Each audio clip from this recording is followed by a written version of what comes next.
Tonight on Horror Tales, I'm going to tell you about a village that still exists. A village that looks completely normal during the day. A village where children laugh, smoke rises from kitchens, and elders sit under banyan trees discussing ordinary things. But when the clock strikes 7 p.m., everything changes. Doors slam shut. Windows are covered, lamps are lit, and not a single soul dares to step outside. This is the story of the village where nobody dares to go after 7 p.m. I didn't believe it at first. Stories like this sound like exaggerations, like old folklore meant to scare children into behaving. But some stories aren't designed to entertain. They're designed to warn. The first time I heard about the village, it wasn't from the internet or a stranger. It was from my grandmother. She never used its real name. She just called it that place. Whenever I asked her about her childhood, she would happily talk about festivals, harvest seasons, and river baths, but if I ever asked where she grew up, her expression changed. She would look at the clock, and if it was anywhere near 7 p.m., she would change the subject immediately. One night, during a storm, when electricity failed and darkness swallowed the house, I saw something I'll never forget. The digital clock on the wall blinked 6:59 p.m. My grandmother, who had been calmly telling a story moments before, suddenly stood up and told me to close the curtains. Not jokingly, not playfully, but urgently. I laughed and asked why. She didn't laugh back. She whispered, "It's almost 7. When the clock turned to 7 p.m., she went completely silent. Not a word. Not a movement. I could hear her breathing. Slow, careful, as if even air made noise. 10 full minutes passed before she relaxed again. I asked her what that was about. That was when she told me the rule. "In my village," she said, "nobody steps outside after 7 p.m. Not because of animals, not because of thieves, but because they come."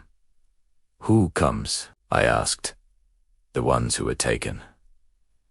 According to her, the village had once been ordinary, peaceful, the kind of place where everyone knew everyone. Then, one evening, decades ago, a man disappeared. He had gone to fetch water at dusk. By morning, his bucket was found beside the well filled to the brim. There were no signs of struggle, just footprints around the well. Dozens of footprints, barefoot, but none leading away. People assumed he had run away or fallen somewhere. But 3 days later, at exactly 7:12 p.m., someone knocked on his door. 3 slow knocks. His wife opened it. Nobody was there. But across the street, standing in the shadows, was her husband. Watching. She called his name. He didn't respond. He just tilted his head slightly and smiled. The next morning, he was gone again. And from that day forward, the rule was created. Before 7 p.m, every door must be locked, every window covered, every sound minimized, because the ones who disappear return after dark. Years later, after my grandmother passed away, curiosity began to consume me. I kept thinking about that clock, about the fear in her eyes, about the way she said they come. I convinced myself it was superstition, old village psychology. Isolation can make people believe strange things. So I decided to go there. The village was harder to find than I expected. It wasn't marked clearly on maps. Roads leading to it were narrow and poorly maintained. As I approached, I felt something strange. Not fear exactly, but heaviness. The air felt dense, quiet in a way that didn't feel natural. During the day, it looked completely normal. Women washing clothes, children running barefoot, an old man sitting near the temple entrance watching people pass. When he saw me, he didn't smile. "You're not from here?" he said. "No," I replied, "just visiting." He studied me for a long moment. "Leave before sunset." It wasn't advice. It was instruction. I checked the time. 5:48 p.m. Plenty of time, I thought. I walked through the streets, noticing something unusual. Every house door was reinforced with thick wooden beams. Some had metal sheets nailed across them. The outer walls of many homes had deep scratch marks. Long, vertical, as if someone had dragged sharp tools down them repeatedly. When I asked a shopkeeper about it, she avoided eye contact. "Old damage," she said quickly. At 6:30 p.m., the atmosphere shifted. Children were called inside. Conversations ended abruptly. At 6:45 p.m., I noticed something else. People kept checking the time. At 6:50 p.m., lamps were lit in every house. At 6:55 p.m., doors began shutting, one by one. By 6:58 p.m., the street was empty. Completely empty. It felt wrong to stand there alone, but stubbornness can overpower fear. I told myself I'd stay just a few minutes after 7 to prove nothing would happen. At exactly 7 p.m., the world changed. The wind stopped. Even insects fell silent. It was as if someone had pressed mute on reality. Then I heard it, a single footstep behind me. I turned instantly. No one. Another step. Closer. Then another, and another. Slow. Uneven. Like someone learning how to walk again. My heart began to pound. I scanned the empty street. Every door shut. Every window covered. Then I noticed something that made my skin crawl. The temple bell at the center of the village is made of polished metal. Its curved surface reflects whatever stands before it. In the reflection, I wasn't alone. Behind me, several figures stood silently. Tall, thin, head slightly tilted. When I spun around, nothing was there. But in the reflection, remained. One stepped forward. Its face came into clearer view. It looked human. 2. Human. Pale skin stretched tightly across its bones. Eyes completely black. No whites. No pupils. Just endless darkness. Its mouth curved into a smile that didn't reach its eyes. I stumbled backward. The sound of more footsteps filled the air now, surrounding me. Circling. I ran toward the nearest house and banged on the door. "Open. Please." No response. Not a single sound from inside. Behind me, the footsteps stopped. Then came something worse. Knocking. 3 slow knocks. But not on the door. From the other side of it, as if something was standing inches from the family inside. Knocking to be let in. The knocking moved from house to house.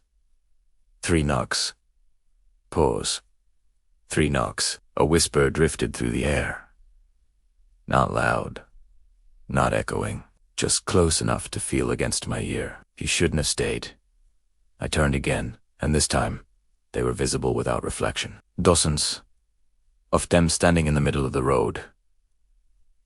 And every face, every single face, looked like someone from the village. The old man from the temple, the shopkeeper, even a child I had seen playing earlier, all standing outside. At the same time, their lamps glowed inside their homes.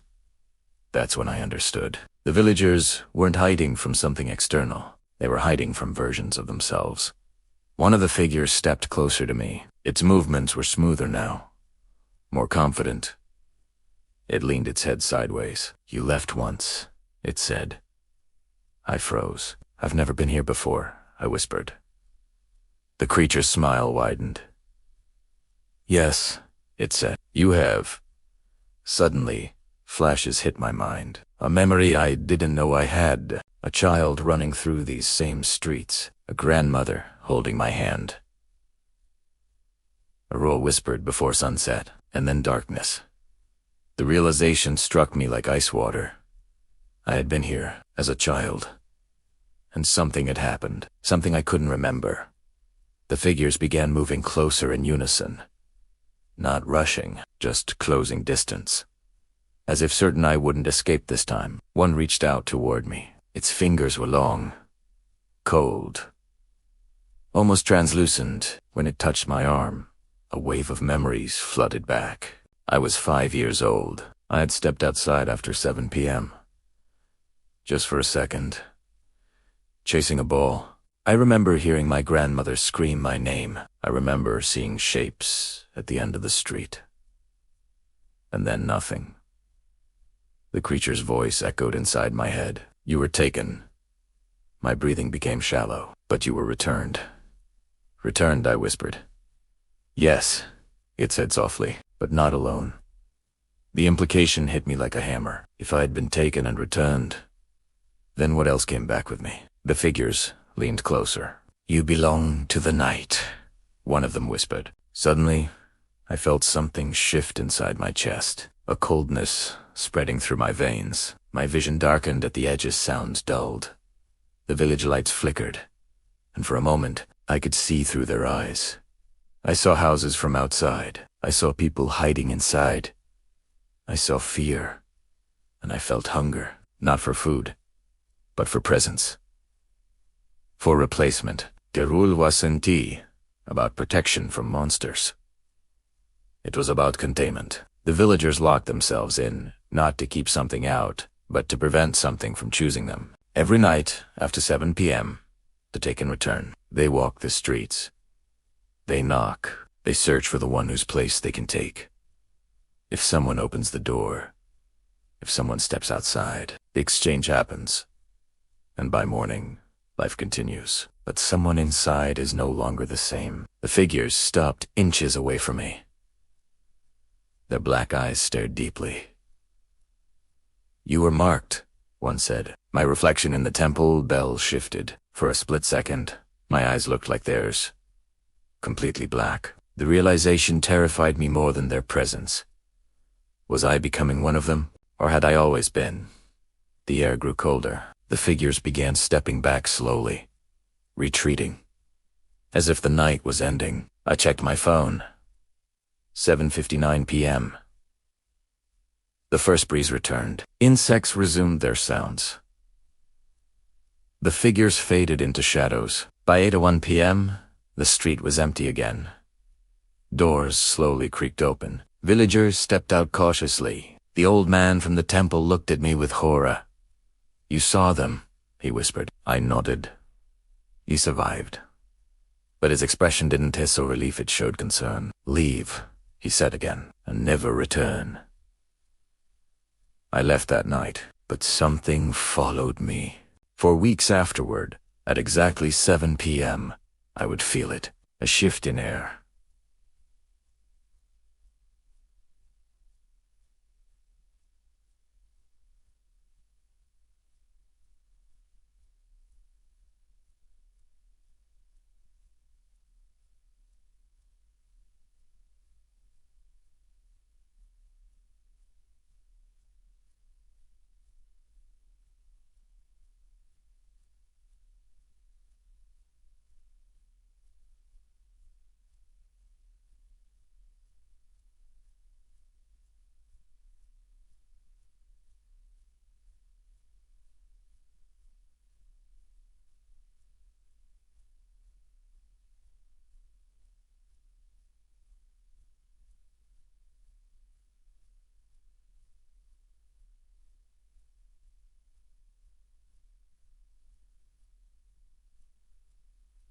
Sometimes, faint knocking from somewhere in my house. 3 slow knocks. Always 3. I don't know if the village chose me, or if I was always part of it. But I know this, some places don't let you leave completely. If you ever find yourself in a quiet village, where doors close before sunset and people refuse to explain why, don't stay to find out. Because, after 7 p.m., they walk, and they're always looking for someone to replace. If this story kept you listening, if it made you feel even a fraction of what I felt that night, then make sure you support Horror Tales by hitting like, share, and subscribe. More stories are waiting, and some of them are far darker than this one.